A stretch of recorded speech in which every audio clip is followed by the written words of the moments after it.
Welcome to the More Life Project. I am so excited for today's guest. Most experts in wellness talk about science, but Dr. Rachele Pojednic, Chief Science Officer at Restore Hyper Wellness and Stanford faculty, is one of the only scientists actually doing it inside the industry. She's been a leader in the healthy aging field for over a decade, focused mostly on supplementation and skeletal muscle, but now focused on GLP-1s to peptides to NAD. She's conducting the real-world research on therapies that are shaping the future of performance, recovery, longevity, and she is here to share with us what the data say. I am so excited to have her on. Please welcome Dr. Rachele Pojednic.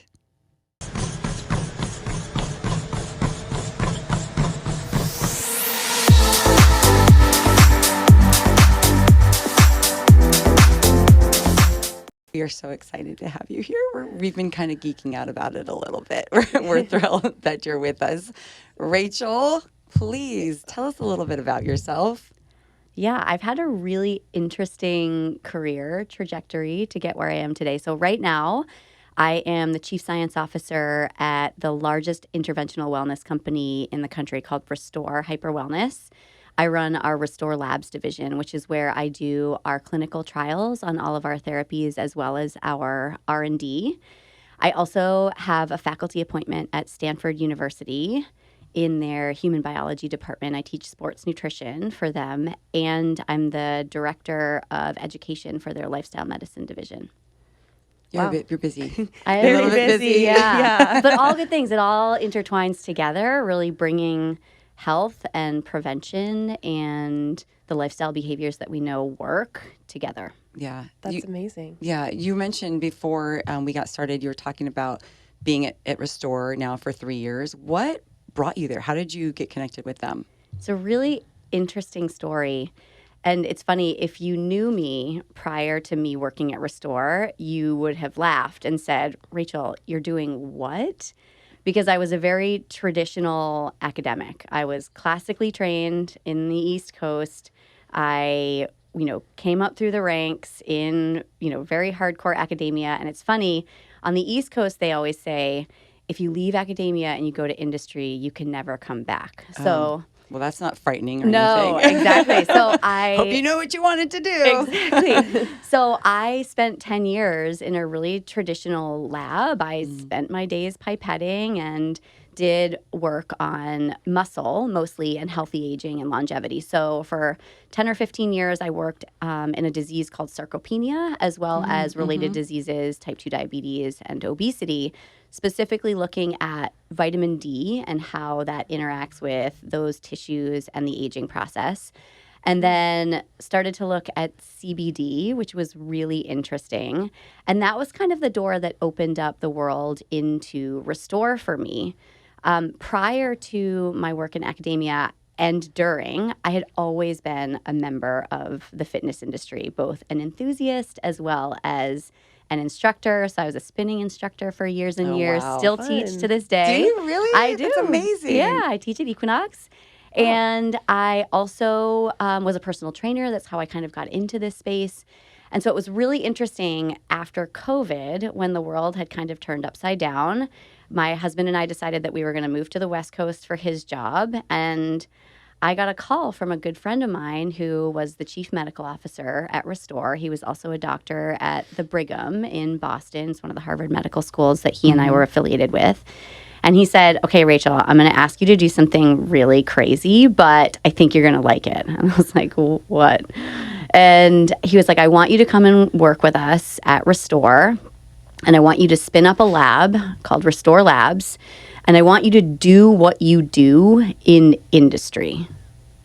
And I said, you want me to blow up my 15 years of really hard work, climbing the ladder in academia? Because if you leave industry or you leave academia, they say you can't come back, right? And so I was at a moment in time post-COVID that I think all of us were really like, what's going on? Like, what do we do here? And it was just a real opportunity to do something unique and different and exciting. And I remember listening to a podcast, and the guest on the podcast said something to the effect of, the wellness industry is just a bunch of snake oil. They're just making all these claims. They make more money than the pharmaceutical industry, which is true. The wellness industry is worth 3 times the amount of the pharmaceutical industry. Yeah, it's crazy. Really wild. Why don't they fund their own research? And I was like, yeah, why don't they fund their own research? And then I got this call. And I was like, okay, universe. That's a challenge. I hear you. Let's do this. And I was really lucky enough. On the East Coast, they're much more traditional academia.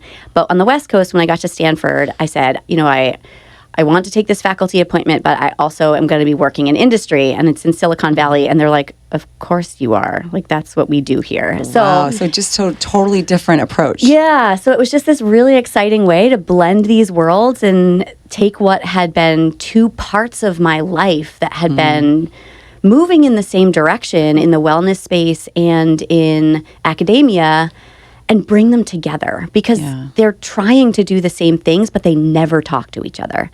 And so I got really excited to be carving this space out for myself that's just super unique and I hope moving the world in a better direction. So awesome. That's so great.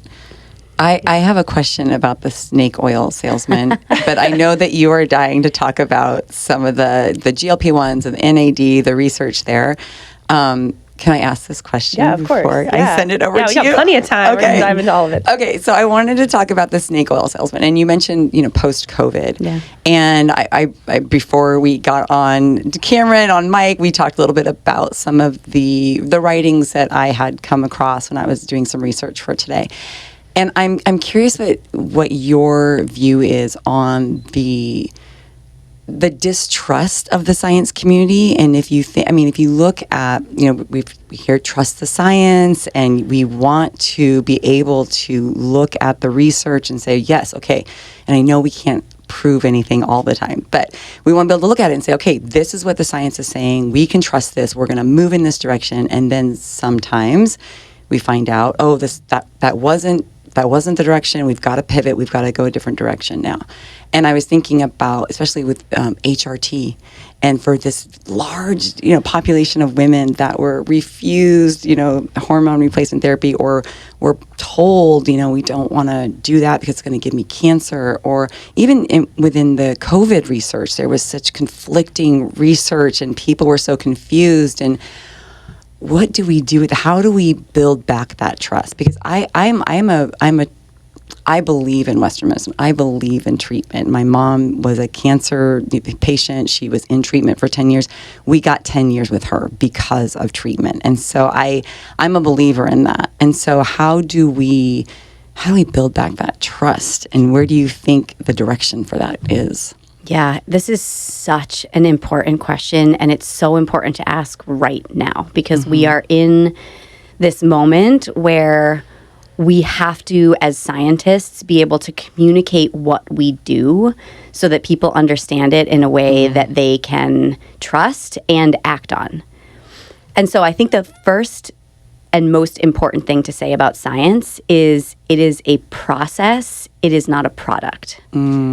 And so when you think about science and you just said, we learned one thing and then we learned another and we have to pivot, that's the deal with science, right? Yeah. One outcome leads to 10 more questions. And so from there, we learn more and more. And it's never going to be officially settled. We are always going to be asking more questions about nuance. Does this apply to women? Does it apply to men? Or does it only apply to mice? Right? And so this is something that I think my community of scientists needs to really have a reckoning with, is we have been so bad at communicating what we do that people don't understand the process, right? And because they don't understand it's a process, they feel like things are constantly changing. Add in anybody that has a microphone and opinion. Yes. And we have what we think as consumers are conflicting outcomes. Diet is a really good example. This is the world that I come from. My PhD is in nutritional biochemistry. We know a lot about nutrition. And yet, we were just having a conversation right before we came on about coffee and caffeine. And if you look at headlines of coffee and caffeine, this is the perfect poster child.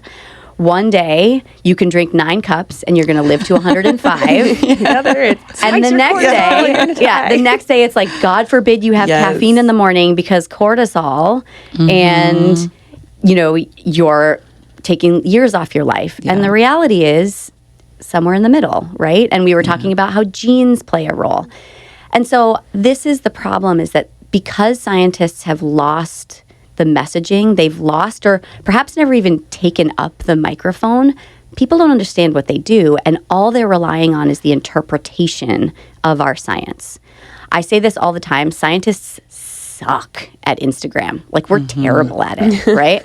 And because of that, we've lost the narrative, and because of that, the general population has lost the plot, right? Yeah. And so I put the onus on us as a scientific community to sit behind the microphone and explain what we do, explain what's relevant, explain what's just a question, explain what needs to be built upon, because people just want information so that they can make good decisions in their day-to-day, right? And so right now their decision making is being made or being driven by flashy headlines, TikToks, YouTubes, Google searches, Chat GPT these days, right? Dr. GPT. And I truly believe it's because we have done such a horrible job communicating what we do and what the outcomes mean. So that's why I do what I do, and why I was so excited to be given the opportunity to keep one foot in academia and be in industry and be a voice, a Trojan horse, if you will, to bring the good science to the places where people are looking for information. Yeah, it's awesome that you're able to merge both of those worlds and bring this information to the public, because like my generation specifically, we're so consumed with social media, and there's all these different narratives from experts that just leads to more confusion. And I'll be honest, like I'm a skeptic when it comes to science because of maybe things that I've read or listened to that have then shaped the way that I view things. So I'm really excited to just continue to dive into this conversation and learn about just overall wellness. You're super passionate about fitness, wellness, nutrition, muscle.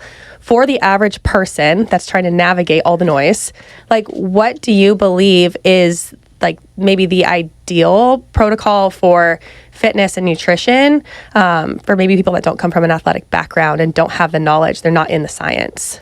You just used a word that like makes my brain twitch right now. Is this the idea of protocols? Okay. Right? We all, because of the narrative that we are living in the current moment, think that there is a correct protocol, right? It's zone 2, it's HIIT training, it's resistance training, it's the keto diet. No, just kidding. It's the carnivore diet. No, just kidding. It's the Mediterranean diet, right? And you can't, as a human being, live the protocol lifestyle. You cannot. And the reason for this is because you're different than you, different from me, different than everybody else that's surrounding us. And what works for each individual person is going to be a variation on a theme, right? And so here's the thing that I think about with protocols is if I set myself up, or a client or a person that I'm working with, a family member, a community, and I say, this is the protocol, I am definitely going to bound many of those folks to failure. And when they fail because they haven't lived up to the protocol, they end up in a vicious cycle of, screw it. Like, it didn't work. This isn't for me. I'm a failure. And you get into this mental space where it's just impossible to grow as a human being. I will also say that protocols are not going to be the same for that individual person throughout the lifestyle, right? So if you think about women's health specifically, what works for an adolescent girl who's potentially an athlete is going to be really different than when that athlete retires and starts having babies, postpartum, perimenopause, postmenopause. Every single moment of that person's life is going to look different, and the protocol, if you will, is going to have to shift. And that can be a real brain pretzel for people because what worked for me then is not working for me now is also a mindset for failure. And so if I come back to your original question, what works is I like to think about the big levers that we have to pull in slightly different ways from another. Number one, eat a healthy, mostly whole foods diet, right? Limit your ultra processed food. Sometimes have M&Ms because life must have joy. Right? Or it's me and my cookie dough. Yeah, totally. Or every night. Sometimes have M&Ms because if you're an athlete, it's a really good thing to eat before a race or before a workout, right? Like maybe not every given Tuesday at lunchtime do you want a bag of M&Ms, but there's a time and a place, right? Second lever is move your body, exercise. Choose the thing, and I will die on this hill, that you will keep coming back to. Yeah. So good. I can give you a protocol of zone 2 and HIIT and resistance training, and I can tell you the numbers of 150 minutes per week, 2 times resistance training.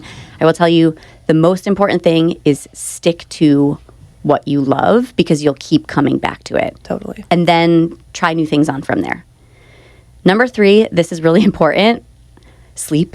Yeah. Right? Get to sleep. We were talking earlier about how the new data is showing that consistency is the most important thing. We're all being told, oh, you have to be in bed at a certain time. It's got to be 8 o'clock, 9 o'clock, get the sunlight in your eyes, and then immediately go to bed, right? Watch the sunset, the whole thing. The best thing for you, according to the data, is sleep consistently.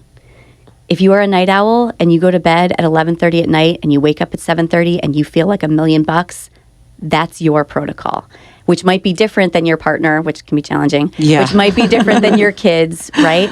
So find the thing that works for you for sleep, but just do it consistently. Yeah. And then the fourth one, and I think this is a behavior, I suppose, but it's really challenging to do, is keep your stress levels as under control as possible. Figure out where you want to put your energy, what you want to dedicate your energy to, and this is totally cliche, but don't sweat the small stuff, right? You've got to make the main thing the main thing. And then the last one that I just think is really interesting, and this data is fascinating, surround yourself with people that are going to be supportive, that you are socially connected with. There's a statistic, this is not my field, but it always blows me away. I work with the lifestyle medicine group at Stanford, and it's this really cool coalition of scientists that work in all of these spaces. And one or a small team of them are, their expertise is in social connection. And they show these graphs often, and I hesitate to believe it because I have my own biases about nutrition and exercise and sleep, but they show the data that basically shows loneliness and being socially disconnected from people is more detrimental to your health than having a crappy diet and not exercising. I believe it. I totally believe that. Every time I see the graph, I'm like, but exercise, that's my bias. But I mean, these are the levers, right? These are the levers. And so when we think about this idea of protocols or science or dose, and we can talk about, this is what I do in my day-to-day, is figuring out how many cryotherapy sessions should you have? What's the NAD dose you should be getting? Like, this is the stuff that I live for every day. If you zoom out and you're like, what should the general population do? Eat good food, move your body, sleep, do what you can to mitigate stress, surround yourself with people that are going to be supportive. Yeah. I think the challenge, I think for a lot of people, and as you know, we both work in a fitness space. We're with people in the public that they want the results that they can see.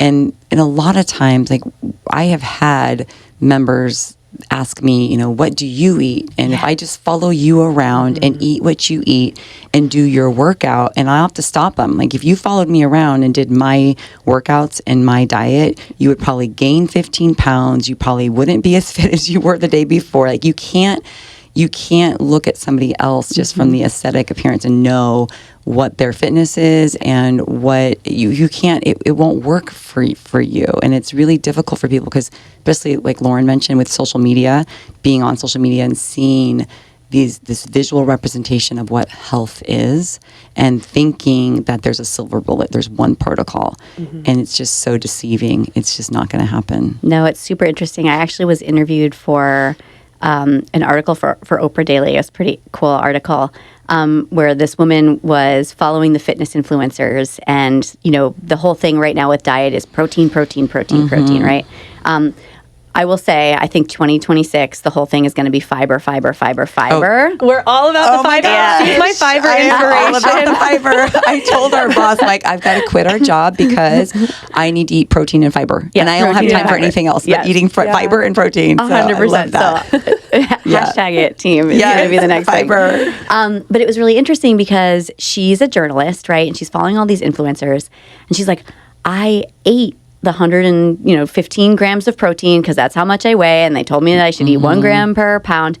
And she's like, I gained 12 pounds in 6 months. And she's like, let me tell you, Rachel, it wasn't muscle. And I was like, well, what else did you do with your diet? Right. And she's like, well, I added the protein, but I didn't compensate in the calories. I was still eating the other things and I was snacking and the whole thing. And I was just like, and this is the problem with the protocols is if you take all of these reductionist, minute, one-off recommendations, you drive yourself crazy, right? You drive yourself crazy. There's actually, this is interesting, there is a name for this where people get so obsessed with one thing and lose the forest through the trees from a health perspective. It's actually called McNamara's fallacy. Yeah, super interesting. I just learned this the other day. Fill us in. Yeah, it basically, so the example that I use is right now we're pretty obsessed about metabolic health, right? And so if you are only ever focusing on the main metric of metabolic health, which is hemoglobin A1C or fasting glucose, then you're not paying attention to your body composition. You're not paying attention to your LDL and your HDL cholesterol. You're not paying attention to your triglycerides. You're not paying attention to your inflammation. 9,000 other things could be going wrong, and you are so singularly focused on this one metric that you are actually not making yourself more healthy because the forest is burning down, even if you're saving this one tiny sapling. And so that's where we have to be really thoughtful about these protocols, and that's why that word makes me twitch, is you can get so caught up in the minutia and the details that you lose the burning forest through the trees. Yeah, and you see that people have this idea of maybe bodybuilders or endurance athletes, these people that accomplish these great feats, and they think they are the pillar of health, when in reality there could be so many other things going wrong when they're tackling that challenge because maybe hormone health goes down or micronutrient that goes down and you're deficient in so many things. So I think what you said and what you answered is what Andrea and I are so passionate about sharing with our very diverse community of members. It's not a magic pill. It's not a specific protocol. It's the basic things. It's not glamorous. It's not sexy. It's just like you said, those 4 or 5 things, move your body, eat well, get your sleep, reduce stress, be around community. So love that you said that. When it comes to what you're doing at Restore Hyper Wellness, all these different modalities of recovery to optimize performance, cryotherapy, red light, infrared sauna, NAD, I want to talk about that because truthfully, as someone that has been an athlete my whole life, I love fitness and wellness, that type of those modalities can be intimidating to me to know exactly what dosage or what I should be doing. So it's kind of the same question and an again. answer, because we get, we're fitness professionals. And this is very heady material, and it can be intimidating, like Lauren said. And I am not confident telling members that come to me, oh, here's what you should be doing. It's way outside my scope.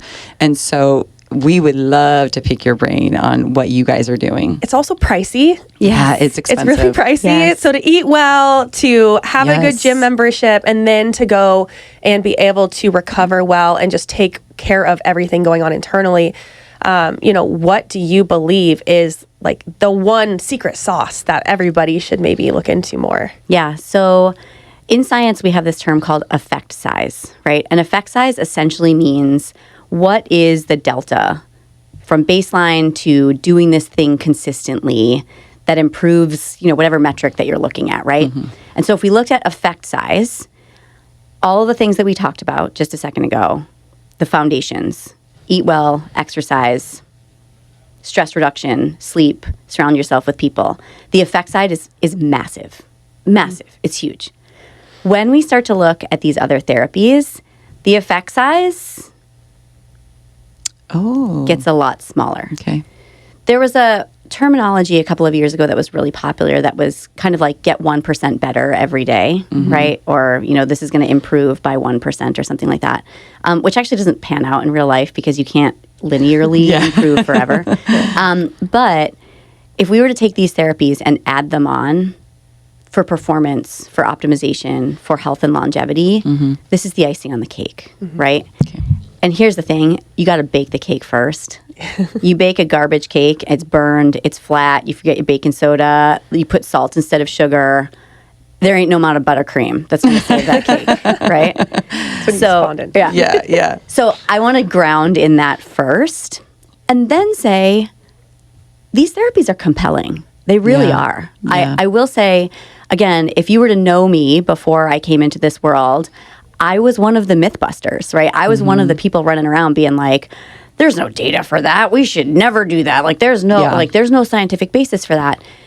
And in the past 3, 4, 5 years, there has been a lot more information and data that is coming out about these therapies, including some of the work that we're doing at Restore Labs. And I would love to dig into the NAD conversation because that's where we're really leading right now. But we have also had studies produced on cryotherapy. What's the dose? How does it compare with cold plunge? We had a study that we released about a year ago looking at all our therapies in concert with one another for people that were kind of doing everything else well and right. And we showed some pretty significant improvements in chronic inflammation, in pain, in HRV, in metabolic outcomes. And so the studies are small. It is early days for all of these, despite the very definitive headlines and protocols. I think this is also where I keep coming back to this word, where I twitch with protocol, because when people start to say that, I'm like, especially for these therapies, I'm like, where do you get your data from? Like that data does not exist. They Their sound so favorite social confident. media influencer. You cannot make a confident recommendation based upon the data that I am looking at, and I look at it every day, right? And so when we think about these therapies, there's nuance around them. Let's use cold plunge and cryotherapy as an example. So these work really differently in the body, as it turns out. 4 or 5 years ago, we didn't actually know or think that, which is interesting. Cold is cold is kind of what we were saying, right? I avoid it at all costs. Yeah, exactly. Put me in the sauna any day. I'm all about the sauna treatment. Exactly. And what we're finding is that cold plunge works really differently than cryotherapy. You've probably seen a lot of headlines lately that you don't want to cold plunge immediately after exercise because it blunts the gains that you might have otherwise had. And the reason for that is pretty simple. If you have a background in exercise physiology, everybody back in the day when cold plunge became popular, we were like, that's a terrible idea. Don't do that. And the reason is because cold plunge lowers your core body temperature. It essentially puts a veil between the immune system and the inflammation that's coming out of your damaged tissue. The immune system can't respond to the signal because it's blunted, and so your muscles don't get regenerated and rebuilt so that they increase in size or in strength or in metabolic handling, whatever you're looking for. Cryotherapy works really differently. So it's interesting. Cryo, you go into a chamber. It's infinitely more cold than a cold plunge because you can only make water so cold before it turns into ice, right? So it's infinitely colder, and you only stay in for 2 or 3 minutes. And the mechanism, as it turns out, is working on the nerves just underneath the surface of your skin. And this is why it's really interesting for cryotherapy. One of the main reasons why we think it's wonderful is for pain. It's pretty fascinating. My understanding of pain, not my field, my understanding of pain is that your brain can either feel cold or it can feel pain, but it can't feel both at the same time. Interesting. Yeah. Oh. And so when you What's make worse? right. I know. I was thinking about that too. It's like the old thing where it's like, oh, your knee hurts, and then somebody punches you in the shoulder, right? Like, how's your knee feel now? Yeah. It's kind of like that.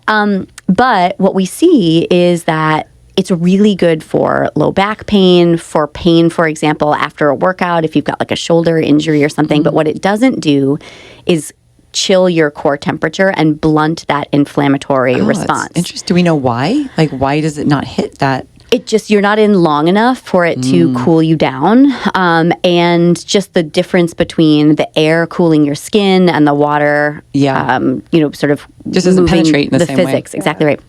And so what we're seeing is that there's actually benefit to one versus the other. When we look at the data for cryotherapy post-exercise, early days, very early days, it seems to be it doesn't blunt the gains that cold plunge actually does.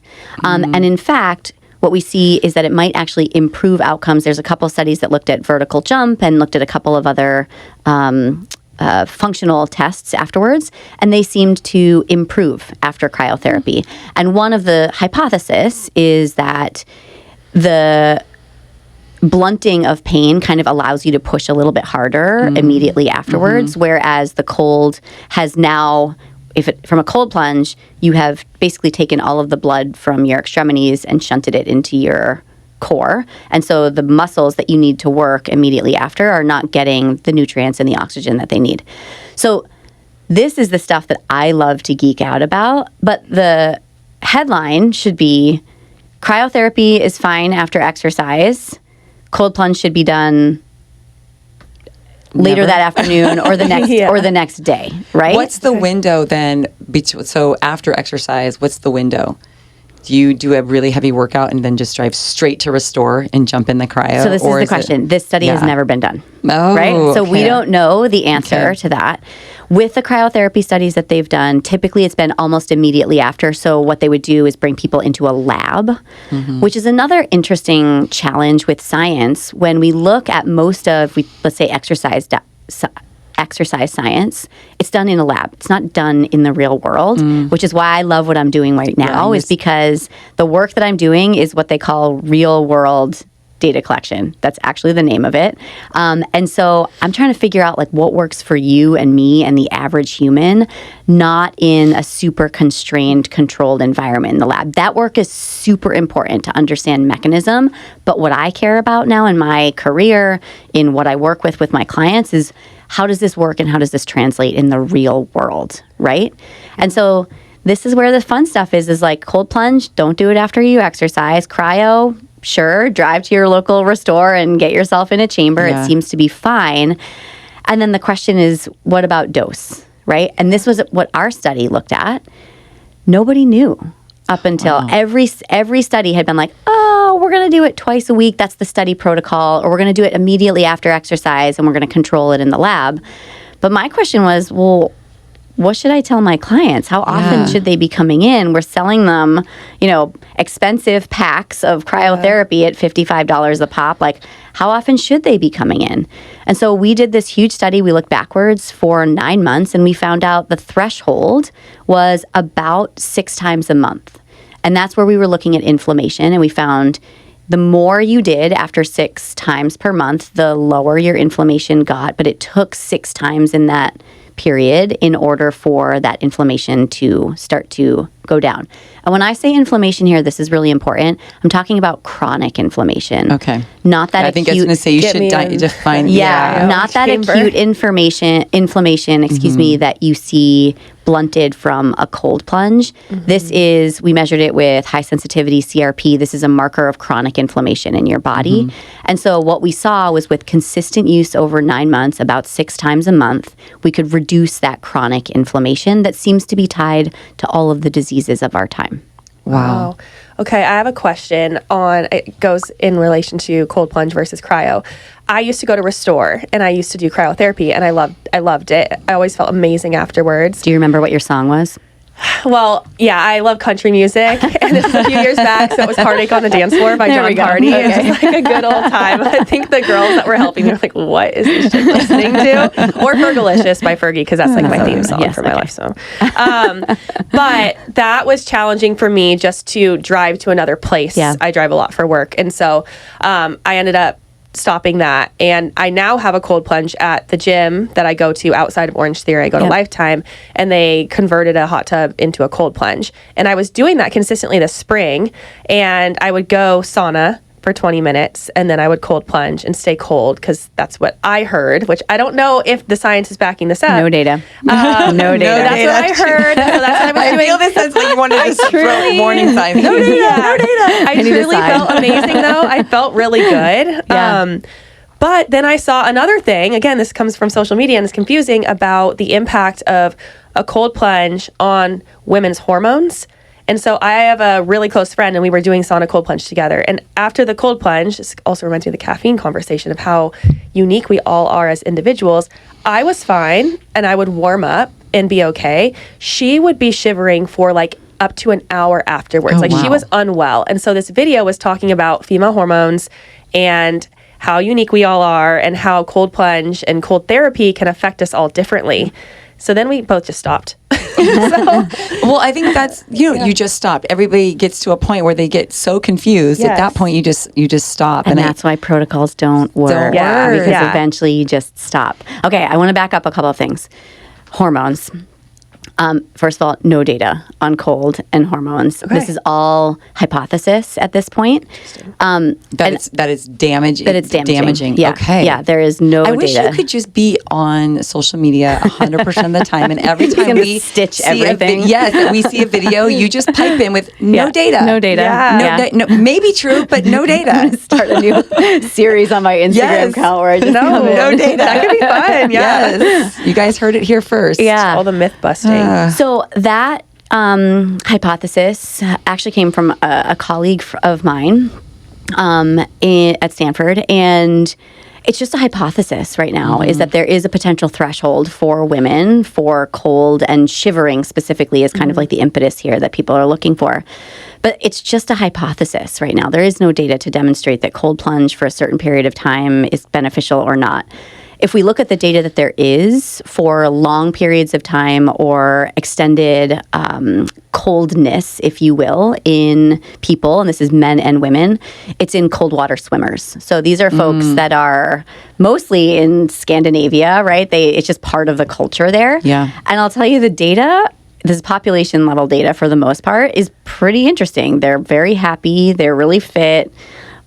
The women reproductive age is not affected, Wow. And so this is where I'm kind of like, and then for you were doing something that really made you feel great, and now you're like, I probably shouldn't do it, right? Yeah. Because fear. And this is the part with all of these headlines that eventually gets people is they start to get scared that what they're doing is not right. If your sauna followed by your cold plunge made you feel like $1 million, do it. Do it. Did it help your inflammation? I truly feel like it helped my inflammation. It helped my performance. I was leaner. I didn't see an effect in losing muscle at all. And I would do it after strength training. I would do it after yoga. I think I'm going to. Go back. Go back. Yeah. It's interesting as a hypothesis, and there, again, no data. But sign that be like imported in here. Yeah. It is interesting that, and again, nobody's done this contrast after long-term studies after exercise. It's interesting that you went and did your sauna first and then your cold plunge. It's quite possible that sauna was protective of your muscles if you didn't notice any difference. Interesting. Hypothesis. This is a hypothesis. Yes. There's no data. But these are the kind of questions that I think people want. Here's the challenge with my job, right? You want me to be able to answer that question right now. Yes, please do. Yes. Yeah. Here's the problem, and this is going to bring me back to why scientists need to explain what we do better. Yeah. If I wanted to study the exact mechanism that you're talking about, exercise followed by heat, followed by cold. Is it infrared sauna? Is it traditional sauna? Sure. Is it cryo? Is it cold plunge? Let's just keep that out of the equation because that complicates everything. Let's just say exercise, temperature. What I would need to do is design a study that had a bunch of people come in and exercise and do the same exercise. So Orange Theory is actually a really good example of that. Like you kind of do a consistent exercise. Bikram yoga is another really good one where like the exercise is kind of the same all the time. And then I would need a group of people that did heat first for a very specific period of time. Let's call it 20 minutes because that's what you did. But I could also design a study where I did 5 minutes or what about 10 minutes? Yeah, so interesting. And then we're going to follow it up with cold. So I've got that group. They do exercise, heat, cold. And then I get another group that has to do exercise, cold, heat. And then if I really want a good study design, I'm going to do exercise and heat alone, and exercise and cold alone. And then I'm going to have a group that just exercises alone. And then you also need to figure in the genetics and the nutrition. Genetics and nutrition. And so this is and the the sleep question. and the stress and the community. Yes. Am I studying 25 to 35-year-old women that are menstruating regularly? Are they on birth control? Are they not on birth control? Oh my gosh, so many factors. Am I studying postmenopausal women? Am I studying perimenopausal women? It was funny. I was talking to one of the sleep scientists at Stanford the other day, and they were talking about sleep during perimenopause, and it's terrible, as it turns out. That is good data. Sleep is garbage during perimenopause. And I said to him, like, okay, so what does this mean? Like, what should we do? And he said, I think the official medical term for that is SOL. And I was like, great. So empowering for women. Yeah. And even that, so, technically I'm in perimenopause. I have great sleep. Yeah. And I have not had any traditional symptoms of perimenopause. I'm just waiting. Are you doing your cold plunge? Maybe you should make a TikTok. I'm not doing I'm cold kidding. plunge. I haven't changed a thing. I've always been a proponent of a lot of rest. I don't work out 5-6 days a week. I've never been a high volume exercise. And I definitely feel like the rest on my body feels better for me. It just always has. But I'm living in fear every day. I probably talk to Lauren about it every day. I'm like, I got my period again this month. Like, when is it going to end? Like, I feel like I'm just waiting for these symptoms to hit me. Like, I'm not going to sleep anymore. My hair's falling out. Like, I'm going to get hot flashes. And I'm just like, I'm waiting. Yeah. But there's all of this information about, like, perimenopause, just in general, sleep is terrible for you. Because the majority it is, but it's not everybody. And so we get these sound bites, and we're just confused. There's just so much confusion about even that. Yeah. What is it? When does it start? How does it impact you? What supplements should you take while there's competing, information about that. It's just, and we're in fitness and wellness, and it's confusing. The More Life Project is sponsored by Orange Theory Fitness. Orange Theory is an all-in-one dynamic blend of strength and cardio training that supercharges your metabolism to burn more calories and build lean muscle. Certified coaches guide you through science-backed workouts designed for all fitness levels. To learn more and to get your first class for free, stop in or visit orangetheory.com. The More Life Project is a production of Aspire Holdings, LLC. The views and opinions expressed on the More Life Project podcast are those of the hosts and guests and do not necessarily reflect the views of Aspire Holdings, LLC, its sponsors, affiliates, or employees. The information shared on this podcast is for informational purposes only and should not be considered medical or professional advice. Please consult with your healthcare provider before making any changes to your fitness, wellness, or nutritional routines. So I want to come back to hormones because that's how this all kind of started. Yeah. But I want to finish with this study design thing first, because now I've got how many arms in this study? 6, 7 arms that I've called, right? Now remember, I also need to get all of these people through, let's call it 12 weeks worth of this therapy, because this is the general threshold that I use for my clinical trials. Is my general belief is that if something is going to change, it's going to take about 12 weeks. And the reason why I base my hypothesis on this is it takes about 12 weeks, 3 months for your red blood cells to turn over. And so my general theory is if the most basic cell that you need to recover and regenerate, deliver oxygen and all these nutrients to your tissues, if it takes 3 months to recover and regenerate, it's probably going to take that long to see systemic effects in your body. So I need to get, let's call it 20 or 30 people in each arm of my study through 12 weeks. And oh, by the way, you're not all going to start on the same day because that's not how science works. And before I do this study, because I'm doing human subjects research, I actually need to get ethical approval. It can take upwards of 6 months to get an IRB to approve my protocol to make sure that I'm not doing anything damaging to a human. So add all this together, and we have now 12 months, 18 months, 2 years before I even get data. By then, 2 years from now, you are going to have guests in this podcast that are not thinking and talking about whether or not we are doing exercise, heat, cold, exercise, cold, heat. The trends. We're going to be on to something completely different, right? Yeah. And so we are constantly behind the trends as scientists because we can't keep up with the narratives and the protocols.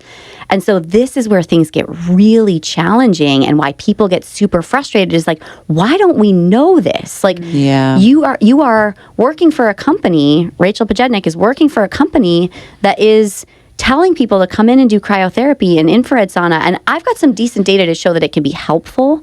But as far as what that exact protocol is, it's going to be years before I really know what those therapies should look like.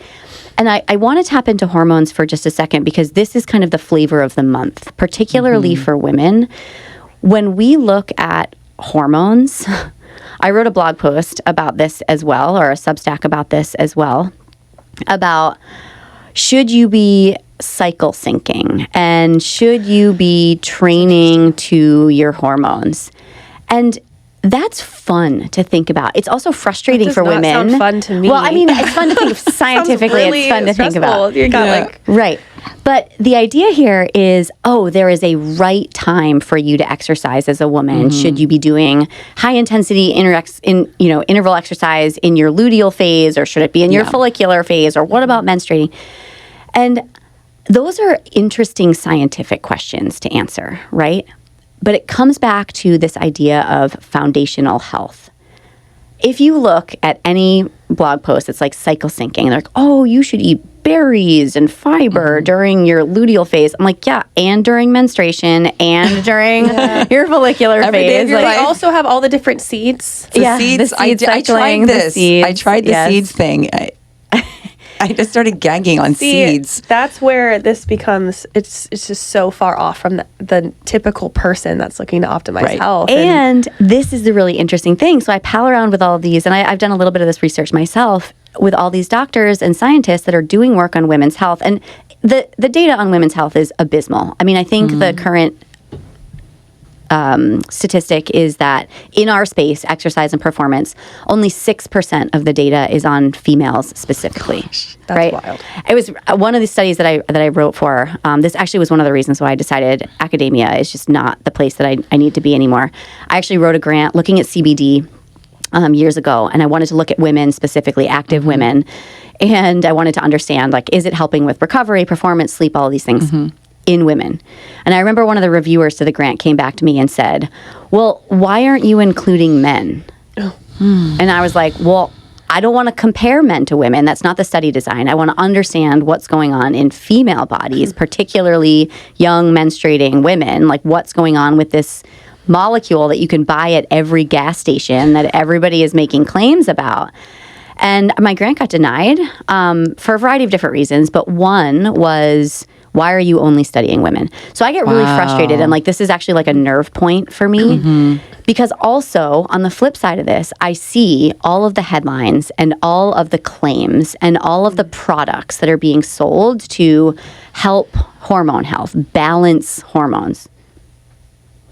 If I had a nickel for every time I saw somebody making a claim about balancing hormones online, I would have $1 million. And here's the crazy thing about hormones, and insert any hormone that you want, right? Yeah. Estrogen, testosterone, cortisol, insulin, other stress-related hormones. Yeah. They're not supposed to be balanced. Right. What does that even mean? What does that even mean? Yeah, what it's does supposed to be balance mean? It's supposed to be responsive. That's what hormones do, right? Yeah. Estrogen is supposed to respond and change during the cycle. Cortisol supposed to respond and change throughout the day, every morning. Yeah. Cortisol is supposed to go up. If it doesn't go up, you're going to feel like garbage, right? And so with the hormone thing, just to sort of land this plane, this frustrates me a lot with hormones, and it frustrates me that you saw these TikToks and said, oh, the cold is messing up my hormones, and then you stopped, because that's just fear based on absolutely no data. No science, right? No science.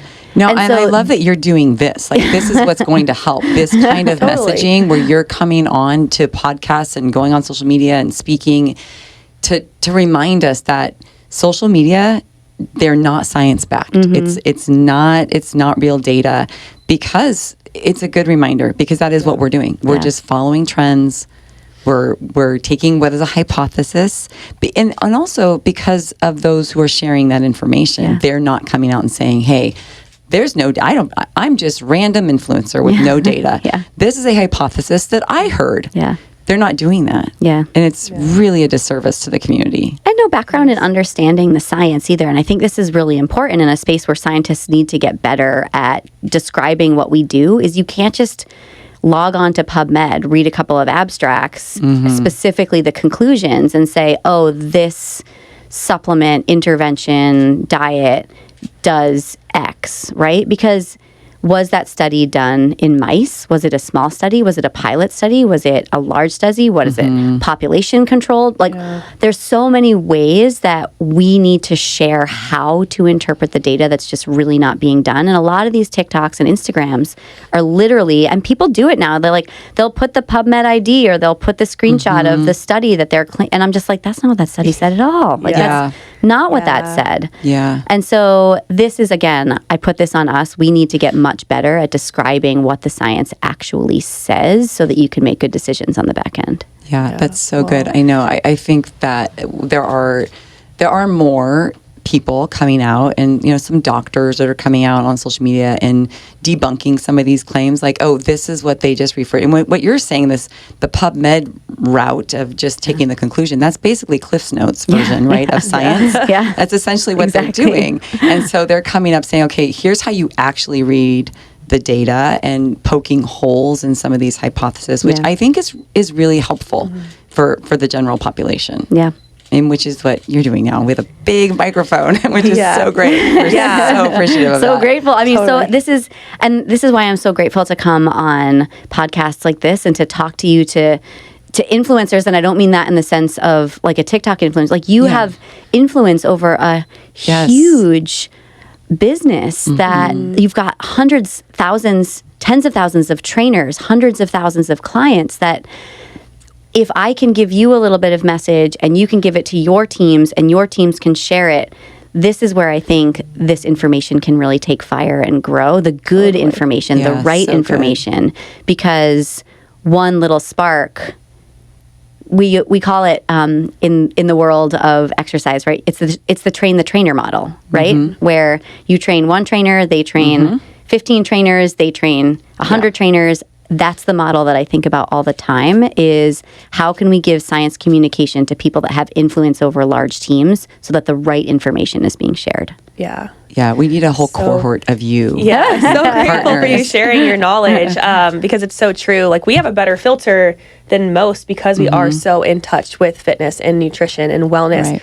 But that doesn't mean we have a great filter compared to someone like you that has all of this knowledge and education and background. So, but it doesn't need to be that way. And I think this is really important, is that the scaffold is really key here, right? So I happen to be a fitness person and I happen to work in this space. But if these worlds communicated with each other better, if the scientists and the doctors had conversations with the exercise trainers, with the dietitians, with the nutritionists, and we were all reading the same science and communicating the same messages, the end consumer, the end client would stop being so confused, as would we all in the middle, right? Yeah. And so the scientists and the doctors don't need to be experts in exercise. They don't probably want to wake up at 4 a.m. and go teach, classes of 50 people on a rowing machine and a treadmill. It's just not their area of expertise. But that still makes the exercise person the influencer and the touch point. You said earlier, people come to you all the time and ask, what should I eat? What's the exercise? What's the protocol, right? And I truly believe that exercise professionals are a critical component to this pipeline. Dietitians, nutritionists, the same. If we are not all communicating and speaking with one another, that breaks down, and the end consumer, the client, goes searching for their answer because they're not getting it from a trusted source. Yeah. I know we want to talk about NAD, so we're getting there. We're getting there next. But you touched on something. So something that I'm frequently hearing from our Orange Theory members and even just my friends is the cortisol conversation. Oh my gosh. And me having to explain and educate and defend Orange Theory and high intensity interval training and help people navigate their own personal exercise regimen that's going to optimize them as individuals. And there is science coming out I believe, that's discussing more of the cortisol conversation and the importance of cortisol. Yeah. It plays a really important role for us in our bodies. It's necessary. It's not this big bad guy. Yeah. So just maybe we can briefly touch on that so we can get to the NAD conversation. Yeah, 100%. So cortisol, I think, is the new fitness world's lactic acid. Right? So good. That's a really good correlation. So if you are a certain vintage, you will remember that lactic acid was like always the boogeyman back in the day. Like, you need to flush lactic acid. Like, oh God. Yeah. We were flushing lactic acid all over the place. Yeah. Totally. So just to be clear, let's close the loop on this one. Lactic acid is a byproduct of metabolism. It is also a fuel that your muscles use, and you cannot flush it. And oh, by the way, it's not called lactic acid. It's called lactate. We could go on a rabbit hole down that one. But so cortisol is kind of the new boogeyman, right? Where everybody's like, oh, this is a stress hormone. It's elevated all the time. And again, I work with a bunch of scientists. The sleep scientists are really good at studying cortisol because it's so important for the relationship with melatonin that's going to drive wake and sleep cycles. And so they study this constantly. And what they say is there's a general trend of cortisol in your body. It's going to rise in the morning, and it should, so that you wake up nice and alert. And then it slowly declines during the day, and opposite of that, melatonin starts to rise. So when your cortisol is low, you go to bed and the melatonin takes over, you fall asleep. That's the general curve. However, if you look person to person to person, you will see that that curve is completely different. It follows the same general trend, but what's the peak, what's the valley, how quickly does it come down is going to change. Oh, and by the way, every single time you do something stressful, your cortisol level rises. And 99.9999% of the time, it comes back down. Exercise is a beautiful example. When you exercise, your cortisol goes up. I don't care what time of day it is. Yeah. It's going to go up. It's a response. And then it comes back down. You sit in a room and you get an email that just makes your head start to turn, your face, your head's exploding. We don't get those. Yeah. Your cortisol is going to rise and then it comes down. But here's the really cool thing. In the world that I live in, all of the therapies that we use for the most part, they operate on what we call hormetic outcomes.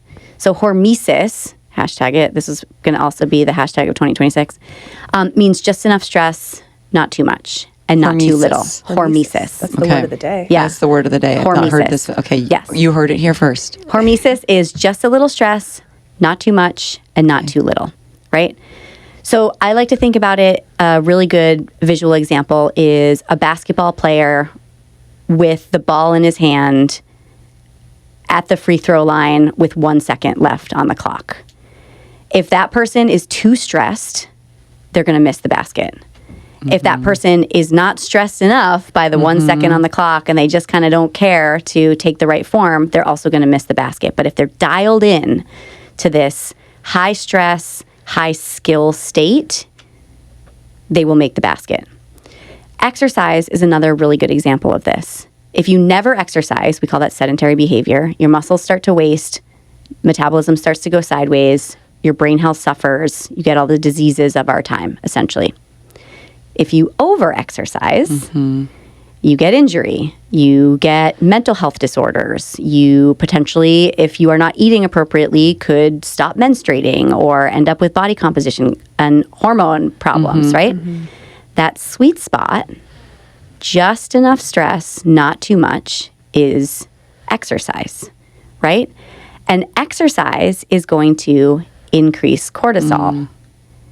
Exercise is a beautiful way to train your body to increase cortisol and then deal with it. Bring it back down. And this is the part that people, I think, don't understand and they get so nervous about is, if I increase my cortisol, it's going to stay up. No. You want to use therapies and you want to use modalities, whether it's exercise or sauna or cryo. These all raise cortisol. You want to use them to train your body to deal with this stress hormone. Say it louder. Yeah. So that So when good. it actually matters, you're sitting at your desk and your head is exploding and your face is turning red, you can take a breath and be like, okay, I can deal with this, which comes back to one of the levers, remember, is that being able to handle stress is really important. And so cortisol goes up, train it to come back down. It's really important. Yeah. Love. Love. So good. It is so good. And, I think about all the time just being on the mic and coaching classes and talking about the tough and the suck of working out, and how that training in the room is not for the room. It's about training yourself to navigate life and the challenges of it outside of the room. And this just makes it more, backed by science when you're actually relating it to cortisol. Just to tap into that really quickly, this is my fitness heart exploding right now, growing 6 sizes, if you will.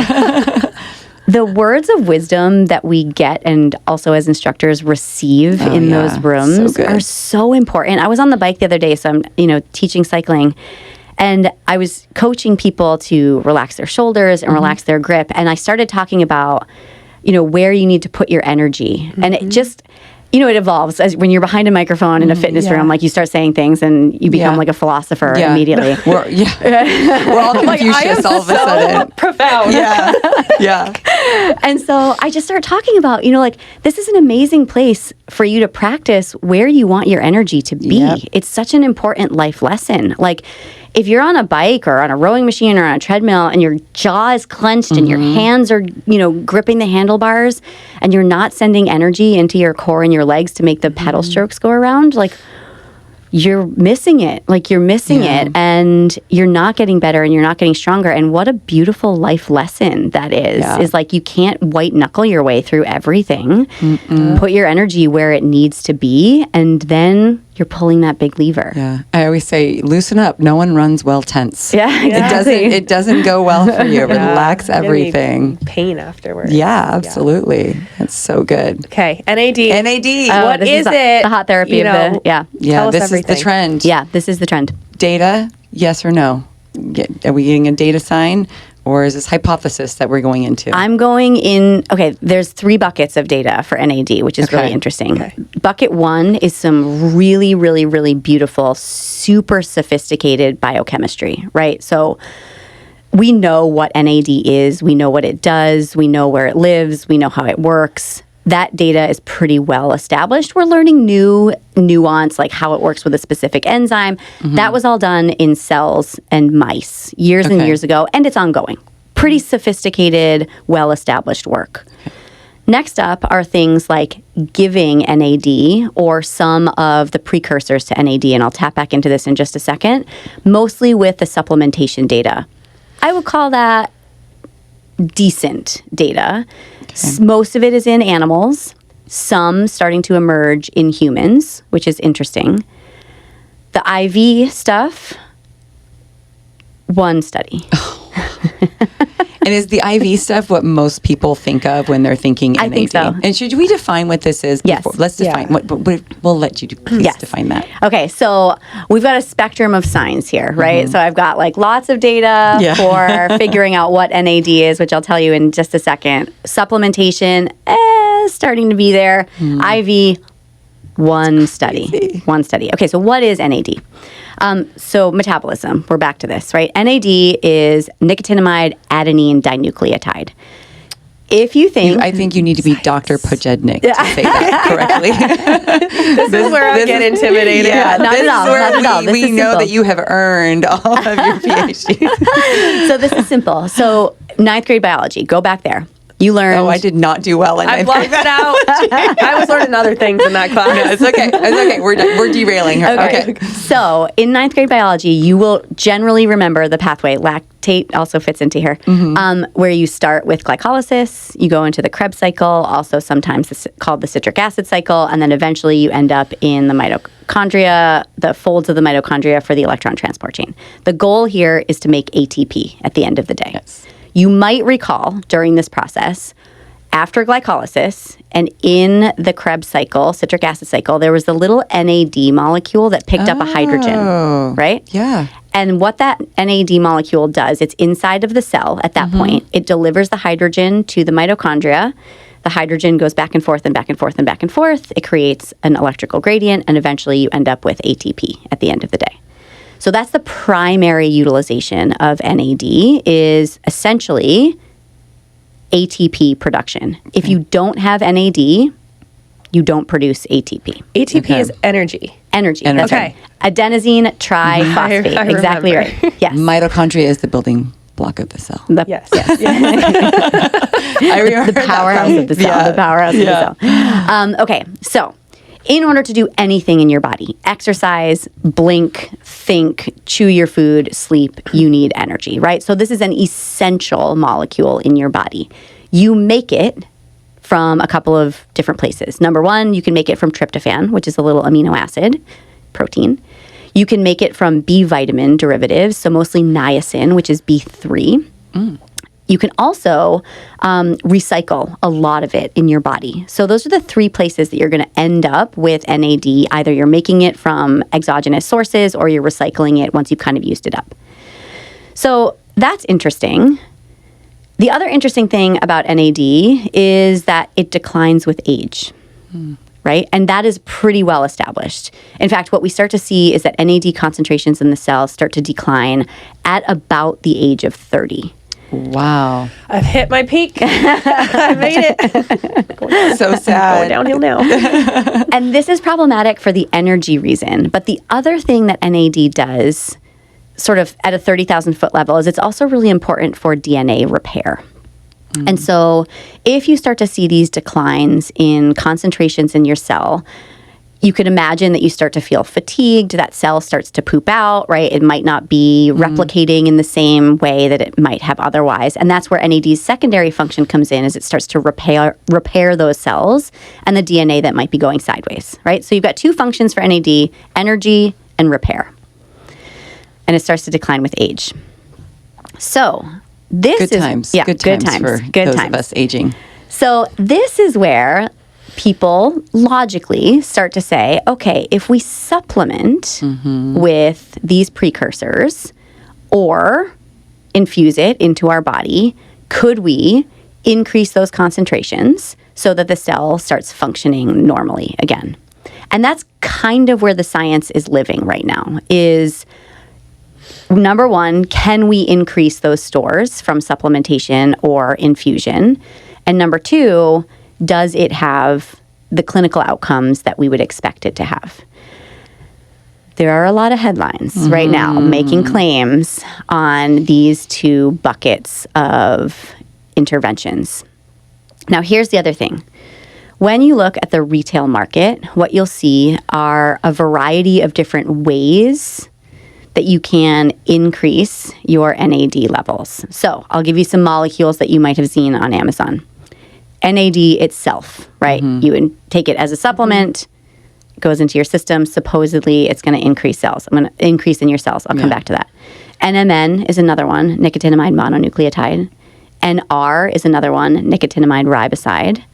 And then there's a bunch of other supplements that say that they can kind of indirectly improve your NAD concentrations. Those have not been tested at all. You should just discard any of those headlines that you see that it's going to increase your NAD. No data. The other ones are interesting, and we are starting to learn a lot. I'm going to stick with three specific molecules: NAD itself, NMN, and NR. These are the ones that you will see in supplements and in infusion protocols. So the first molecule that people started to investigate was NAD. This is logical. If we want NAD to increase in the cells, skip the middleman, go straight to the product, put it into the cells. And so they started doing some supplementation studies, and then they also started to look at IV infusions, and that's very recent. So I'll come back to that in a second. When we look at NAD, what we actually see is that NAD lives in your cell pretty much exclusively inside the cell.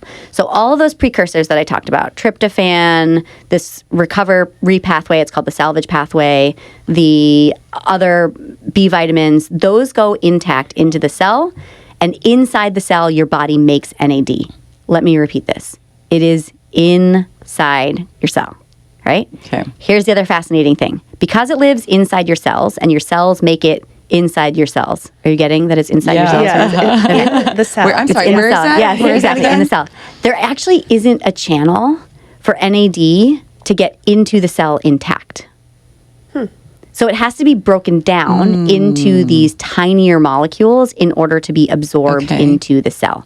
So if you were to look at NAD, it's actually a pretty huge molecule. It's got a bunch of phosphate groups on it, and it doesn't go directly into the cell. So if you were to take an NAD supplement, first of all, it doesn't get absorbed very well in your GI tract at all, which is why you're seeing all these liposomal products. So if you see liposomal NAD, the goal with that is to get it into and through your GI tract and into the bloodstream.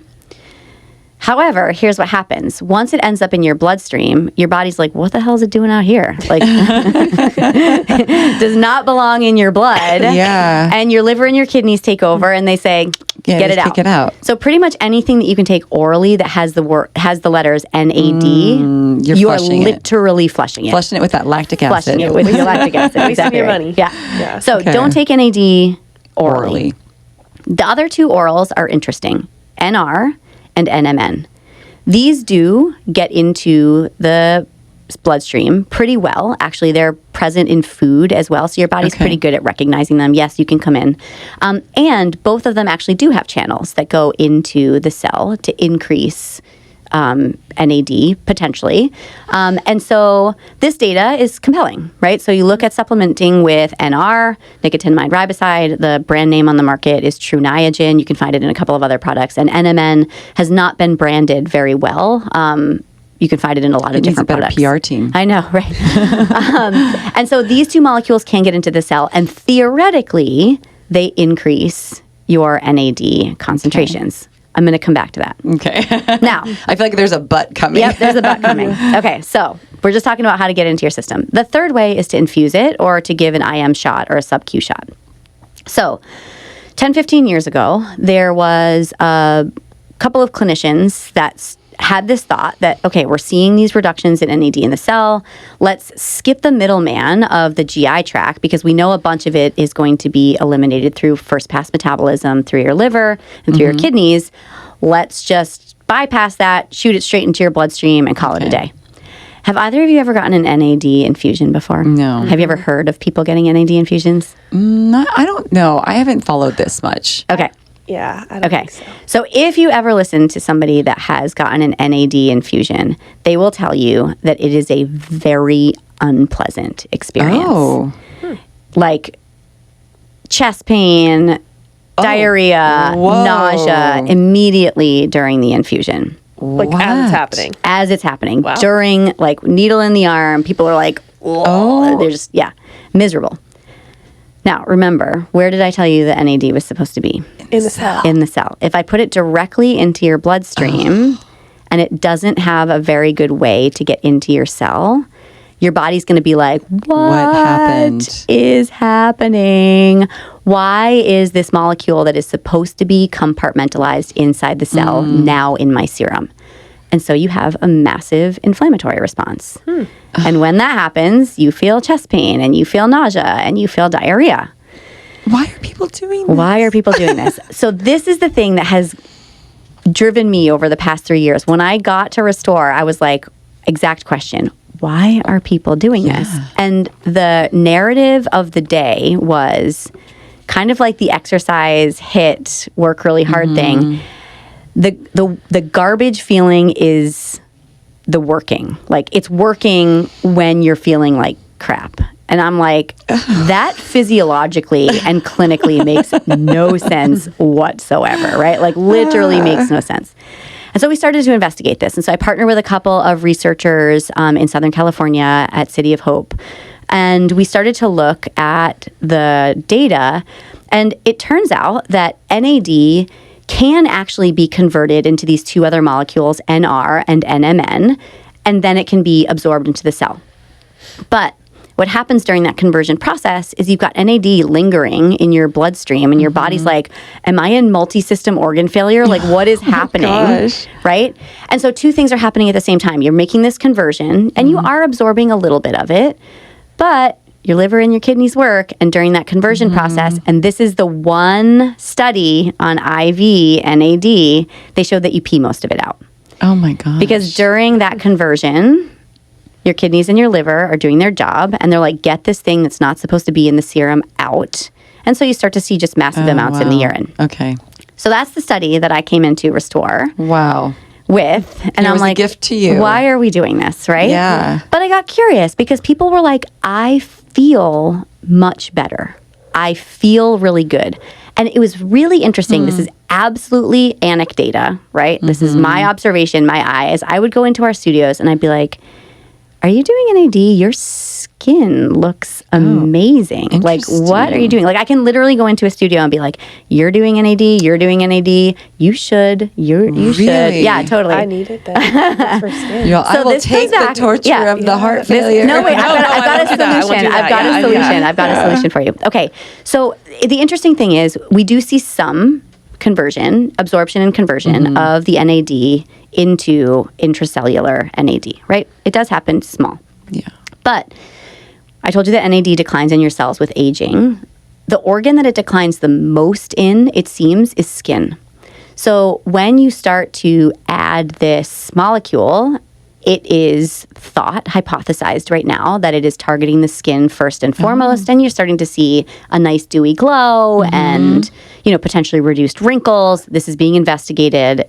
It is not said science yet. However, remember that there are two other molecules that you can actually absorb. This is NR and NMN. These are the new infusions that you're starting to see. Specifically, NR is a new product called Niagen. It is the only product on the market that infuses NR. This can get directly into the cells, and this is where our data is starting to show up. We have a paper at recording right now in review, which means it's this close to being published. So close. And one more coming behind it. This will be the second and the third manuscript on NAD, specifically looking at infusion. And so what we saw was that NR infusion, you can do the drip much more quickly because you don't feel like holy hell. You don't feel like holy hell, which is great. And what we saw is that intracellularly, and this is shown in our study as well as another one that's coming behind us, that it does increase NAD intracellularly. Okay. So this is super interesting. That's exciting. Our second paper is looking at things like sleep, metabolism, other markers that could be helpful for health and longevity. Those are interesting and promising, and we're seeing the improvements with both, but more so with the NR. But this was a study, let me just be super clear. We call it a pilot study because I didn't even know where to look in this data set. It was with 15 people, and this is just giving us a little bit of signal as to where to look next. This brings me back to social media.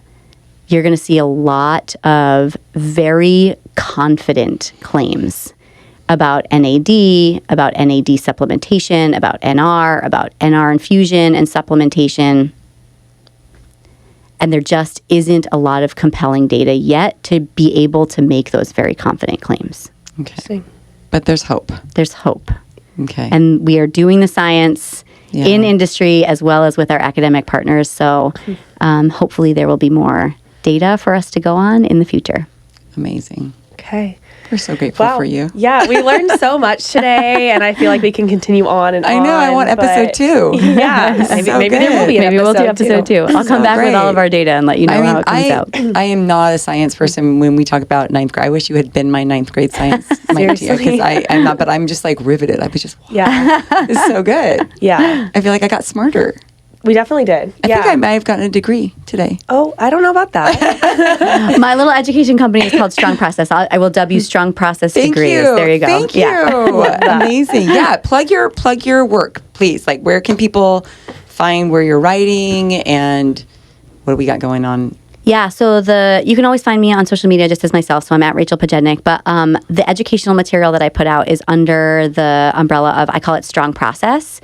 And it was an educational company that I developed for exercise and nutrition professionals to it looks really cool. Bridge this gap.